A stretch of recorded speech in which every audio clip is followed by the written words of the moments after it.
Family. Imagine having the roof over your baby's head snatched away. Not because you couldn't pay, but because someone decided you didn't deserve to stay. Not because the rent was late, but because the shade of your skin was too deep for their comfort. That's the kind of heartbreak that burns slow. Not just in your spirit, but in your bones. You know, I've always said the measure of a society is how it treats its most vulnerable. We love to wrap ourselves in the language of equality, post hashtags, light candles, make speeches, but when the door closes and the ink dries on those lease papers, the truth comes out. Today I need to tell you about a sister named Brittany Doyle from Mount Arlington, New Jersey. 38 years old, mother of 3 beautiful children, a woman who had a home. Not a palace, not a mansion, but a place where laughter echoed, where meals were shared, where bedtime stories got told, even on the nights her bones were tired. She had stability, and for working-class Black women, stability is not just comfort, it's survival. Back in 2016, Brittany and her kids moved into a little unattached cottage on a 5-unit property. Rent was $1,309 a month. Now here's the thing. She had a housing voucher through the Morris County Housing Authority to help cover the cost. That voucher wasn't charity, it was a right she qualified for. She paid her share and the voucher covered the rest. That's how the program is designed, to make sure families aren't living one missed paycheck away from sleeping in their car. Then, in May 2021, the property got a new owner. A white woman named Juliette Payseur. On paper, that shouldn't have been a problem, but ownership changes have a way of testing the line between business and bias. When Juliette took over, she said she wanted to raise rents to market value. Now, if you've been in the rental game, you know that phrase can mean anything they want it to mean. And when Brittany got her notice, her rent was set to jump from $1,309 to $2,000. That's more than a 50% hike. Meanwhile, a white tenant, a woman the court papers call SS, lived in a bigger 3-bedroom unit on the same property. She also had a housing voucher. Her rent going from $2,000 to $2,400. That's a 20% increase, and when all was said and done, after negotiations, she only ended up paying $1,540, a 2.7% bump. The math wasn't just uneven, it was screaming. When the housing authority said, "Hold up, these increases aren't reasonable," Juliette refused to renew Brittany's lease unless she agreed to a 37.5% hike. The authority still pushed back. They said the most they'd approve was the same $40 increase they gave the white tenant. Juliette wouldn't take it. Let me pause here, because there's a pattern, family. For Black renters, especially Black women with kids, the battle is never just about money. It's about dignity. It's about someone trying to prove they have the power to uproot you just because they can. And Juliette didn't stop at numbers. She sent Brittany a new lease proposal with terms so heavy they could crush a person's will. A $100 a day late fee if rent wasn't paid by the second.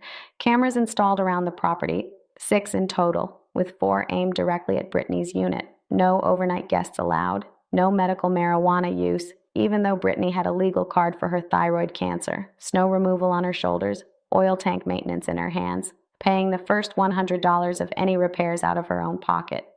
Meanwhile, white tenants, they weren't dealing with those kinds of terms. Their late fees were half the price and didn't kick in until days later. They didn't have cameras aimed at their front doors like they were under constant surveillance. Brittany refused to sign, and that's when the threats got sharper. Juliette told her straight, if she filed eviction papers, Brittany would lose her housing voucher, and without it, she wouldn't be able to afford the rent anywhere. Then came the accusations, claims that Brittany's boyfriend was living there without being on the lease, allegations of an extra baby in the home, her nephew, not her child, reports to police claiming drug activity that turned out to be completely false. And just to put the cherry on top, Juliette sent the housing authority video footage from those cameras trying to prove her story. None of it stuck. The police reports even confirmed Brittany had done nothing illegal and that her medical marijuana use was protected. But in the meantime, Juliette had succeeded in getting Brittany's voucher terminated. By January 2022, Juliette had filed eviction papers, and by November, Brittany and her children were out, living in a hotel room that cost $3,000 a month. Just picture that. Going from a cottage to a one-room space where your kids' laughter has to compete with the hum of a mini fridge. Now, Brittany didn't take this lying down. She filed a housing discrimination complaint with HUD. HUD found there was reason to believe Juliet violated the Fair Housing Act. They passed the case to the Department of Justice, and the DOJ filed suit in January accusing Juliet of discrimination and intimidation. On paper, that sounds promising, right? A federal case, justice on the horizon. But here's where the knife twists. After months of back and forth, the DOJ reached a settlement. No monetary damages, just agreements to stop future discrimination, complete training, and stay away from tenants. Juliet didn't even have to admit wrongdoing. Brittany called it a slap in the face. And honestly, she's right. Because this isn't just about her. This is about the message it sends to every landlord who thinks they can harass, intimidate, and discriminate without consequence. Brittany decided she wasn't done fighting. She filed her own complaint, asking for $150,000 in compensatory damages plus punitive damages. She's representing herself using legal templates, a kind-hearted law professor's guidance, and yes, even AI to make her case. And while she's doing all this, she's working 3 jobs: retail sales, home health aide, medical liaison for a county social service agency. She's raising her children, ages 6, 10, and 14. She's skipping her own medical appointments to keep the lights on. She's putting her own healing, physical and emotional, on hold because survival is demanding every ounce of her energy. Family, let's be real. This is the quiet violence of discrimination. It's not just the eviction. It's the therapy session she can't afford to keep, the school events she misses, the moments with her kids she'll never get back.